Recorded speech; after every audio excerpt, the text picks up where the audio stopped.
Welcome back. The Nigerian National Petroleum Corporation, the NNPC, has denied reports of explosion on the Abura crude trunk line operated by the corporation.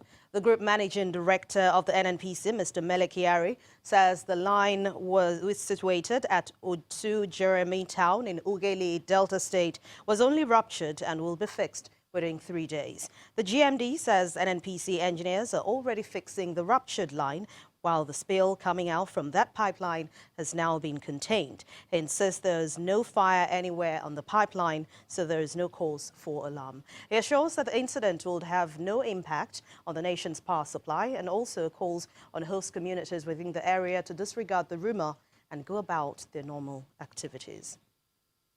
And to other stories now, President Muhammadu Buhari has identified corruption as the major cause of insurgency, kidnapping, armed banditry and poverty in the country. He is now asking the Economic and Financial Crimes Commission to intensify efforts to clamping down on all corrupt persons irrespective of their profile in the society. The president was speaking through the secretary to the government of the Federation, Mr. Boss Mustafa, at the passing out parade of cadets of the EFCC Superintendent Course 8 from the Nigerian Defense Academy in Kaduna State. Mr. Mustafa laments how corruption has retarded development and brought a great embarrassment to Nigeria, especially before the international community.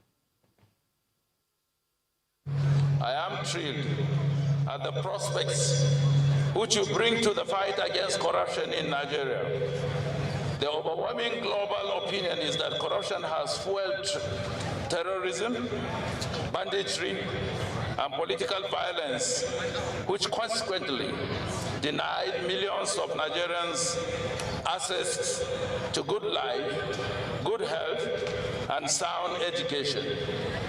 Mass poverty fueled by the theft of public funds has provided oxygen for insurgency, kidnapping, banditry, and robbery in our country. Let's head to Edo State now, where the use of illicit drugs by youths remains at the front burner as available figures indicate a rise in its disturbing trend. While medical experts and psychiatrists struggle to cope with cases stemming from their treatment and their rehabilitation, the National Drug Law Enforcement Agency, NDLEA, says that Edo State is a high-risk area in production of cannabis. Our next report looks into the drug issue in Edo State and efforts being made to address this disturbing trend. Statistics from the United Nations Office on Drugs and Crime places the national average of illicit drug use at 14.4% of 14.3 million people aged between 15 and 64. In the south of the country, Rivers State ranks highest with 580,000, with Edo coming fourth at 330,000 people at the same age bracket. The Edo State Command of the National Drug Law Enforcement Agency, NDLEA, in 2018 recorded a total arrest of 339 suspected drug dealers with 45,743.19 kilograms of illicit drugs destroyed. 32.1 hectares of cannabis plantations were discovered, seized, and also destroyed. We have challenges of lack of inadequate logistics. We need more operational vehicles, particularly in Edo State where cannabis cultivation is very rampant. Most of the forest reserves have been taken over by cannabis cultivators, and we need operational vehicles like healers to be able to penetrate such forests. At the University of Benin Teaching Hospital, UBTH, Dr. Enoba Haiwa, DI, is the head of department, Aya Beniti Mental Health Clinic. We have quite a number of people who come here for treatment in the hospital for drug abuse. Statistics show that at any point in time, at least 30% of the patients we have on admission have a drug-related problem. Our hospital ward here takes about 30 patients, and almost at every point in time, you have a third of them, 10, having drug-related problems. The journey to addiction is filled with twists and turns. Each addict knows how they eventually ended in this situation they have found themselves. This young man is undergoing rehabilitation at NDLEA facility in Benin City. I started taking cannabis at the age of 18 years after my secondary school. It has affected my academics. I finished my academic section, but I didn't serve because of the intake of drugs. I started tramadol in Asaba. One of my friends introduced me to it up till my coming to Enugu, the first rehab I went to, because I was talking to myself. It was when I came here I realized that it was my mind talking to me. I always told people it was God talking to me. Experts warn that there are major social problems such as disruption in family lives, loss in productivity, and legal problems as a consequence of drug use in their communities, while pointing out that there is a clear gap in meeting the needs for treatment and care for people with drug abuse disorders. Osazobaza Channels Television News.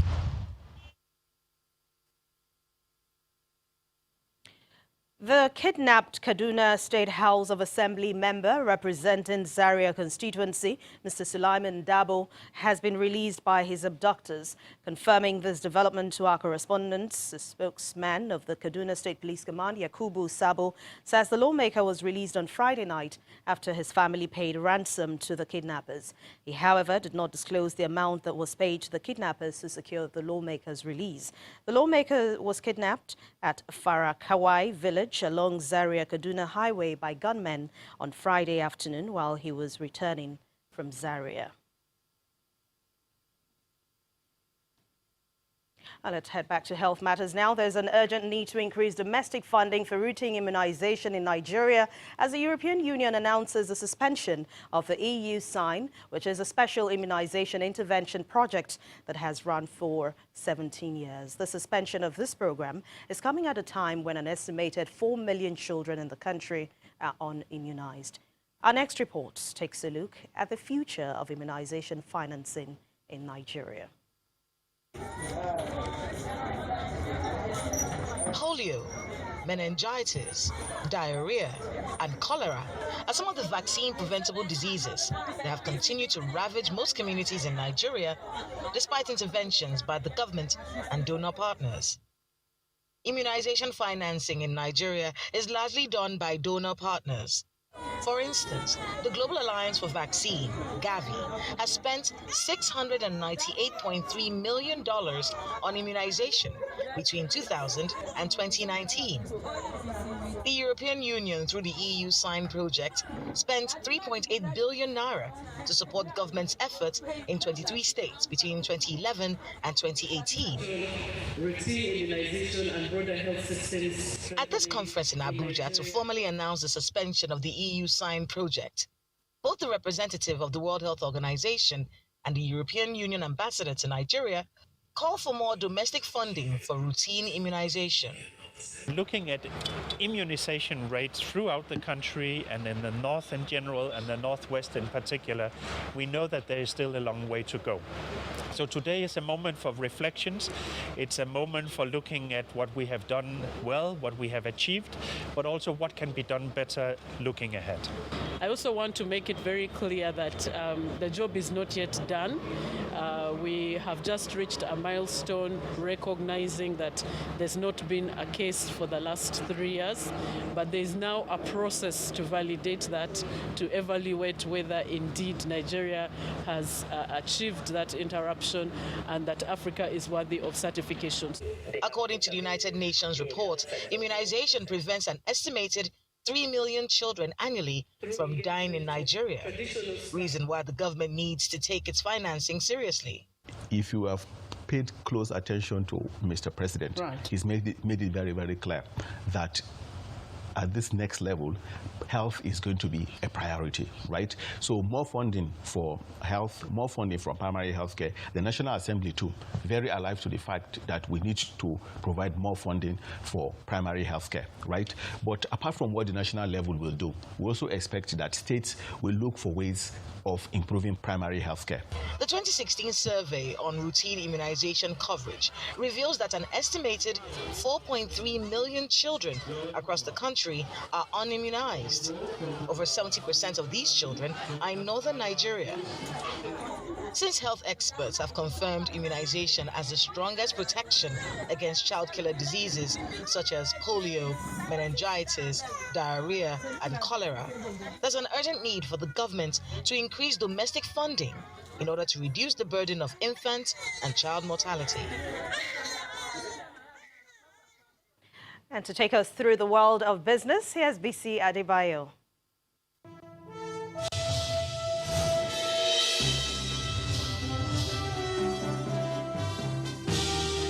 Welcome to Business News. About 116 billion naira is lost in the entire trading sessions within the month of August at the domestic stock market as the final trading week ends 0.99% in the red.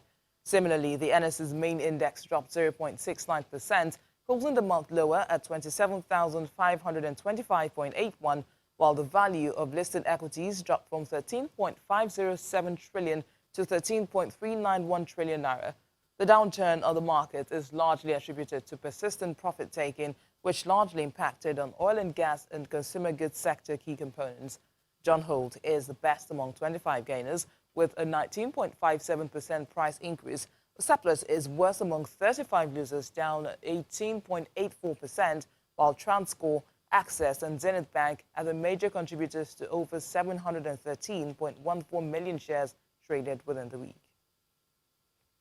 The central bank says that the general public should continue to return mutilated naira notes to deposit money banks after September the 2nd. The CBN spokesman, Mr. Isaac Okorafor, who made this known in Abuja, says the time limit, which does not apply to bank customers or the general public, was only the deadline after which the CBN would begin to implement charges on banks. Mr. Okorafor mentioned that the financial regulator opened a 3-month window, which is from June to September, to replace old notes with new ones in efforts to improve the quality of the naira notes in circulation. The CBN spokesman further explains that anyone whose qualifying mutilated note is rejected by any bank should report such bank to the regulator. The NNPC boss, Mr. Mele Kyari, says Nigeria is in talks with French oil giant Total on the Prioway oil field, which is next to their Guinea project. Mr. Kyari says while the NNPC hopes to secure a final investment decision on Prioway next year, a final decision on Shell's Bonga Southwest could come by the end of 2019. According to him, both projects could add at least 200,000 barrels of oil a day combined, while Nigeria can easily boost its oil production next year to at least 2.5 million barrels a day. The NNPC, which pumps about 80% of Nigeria's crude, in partnership with Royal Dutch Shell, ExxonMobil, Chevron, Total and Eni, has set a deadline of the first half of 2021 to clear all outstanding debts related to operating costs owed to its partners. The International Cocoa Organization has cut its forecast for the expected global cocoa surplus for the 2018-2019 season as growth in grindings is set to outpace production. The Abuja-based intergovernmental body estimates a surplus of 18,000 tons within the period, which runs from October to September, down from a previous forecast of 36,000 tons, while the world grindings is seen higher by 33,000 tons to 4.783 million tons. In terms of global production, the ICCO raised its estimate by 15,000 tons to 4.84 million on production increases from Cote d'Ivoire, Ecuador and Cameroon. Production in Africa, which accounts for 3/4 of the world's cocoa, is seen higher by 6% to 3.7 million tons, and that includes 2.2 million from the world's top cocoa producer, Cote d'Ivoire. And in Tunisia, the central bank has kept its interest rate unchanged at 7.75%. This comes after official data indicates that annual inflation eased to 6.5% in July from 6.8% in June. The country's financial market regulator earlier in February raised the benchmark rate from 6.75% in efforts to combat high inflation. Meanwhile, unemployment and inflation continues to soar while the country struggles with tough economic reforms to reduce public spending. Tunisia's economy has been in crisis since the removal of former President Zine Al Abidine Ben Ali in 2011.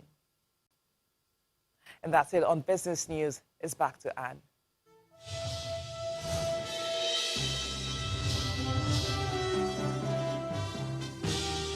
Thank you, Bissy.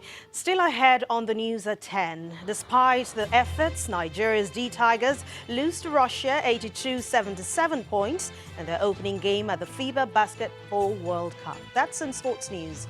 Please stay with us.